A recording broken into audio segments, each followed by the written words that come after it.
Në Britani, për herë të parë në 72 vite, gjuha shqipe do të mësohet në International House. Për herë të parë, pas 72 vitesh, International House London hapi dyert e saj për gjuhën shqipe.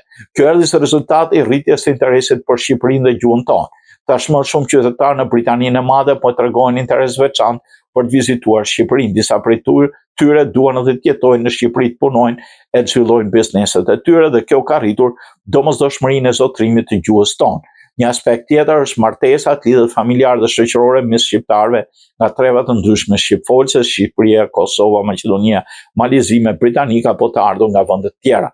Për të pasur një jetë më cilësore, më mirë kuptuar në çift, ata kanë zgjedhur të mësojnë gjuhën shqipe dhe jo vetëm gjuhën, por interesi i tyre shkon dhe më tej, duke pasur dëshirë të mësojnë dhe kulturën dhe zakonet tona. Pikërisht kjo është arsyeja pse kjo shkollë u hap shumë vite më parë. Historia e këtij institucioni madhështor filloi në vitin 1953 kur John Haycraft dhe gruaja e tij Brita Haycraft filluan një shkollë të gjuhëve të huaja sepse besonin në mirëkuptimin ndërkulturor përmes mësimit të gjuhës. Me shumë dinjitet vazhdoi misioni i këtij çifti të mrekullueshëm, të cilët kishin për qëllim të ndryshonin jetën e njerëzve përmes gjuhës. Kurset e gjuhës shqipe në International House janë në mbrëmje nga e hëna deri të premten 18:30 deri 20:30 dhe në fundjavë janë paradite. Klasat janë nga 3 deri 12 studentë dhe mësimi zhvillohet në kushte nga më profesionale me standarde të larta digjitale. Çdo vit International House London arsimon 8.000 studentë nga 150 vende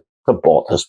Në film po shikoni pikërisht e këtij institucioni i cili ka gjuhë dhe revista dhe ka mëson 76 gjuhë nga e gjithë bota.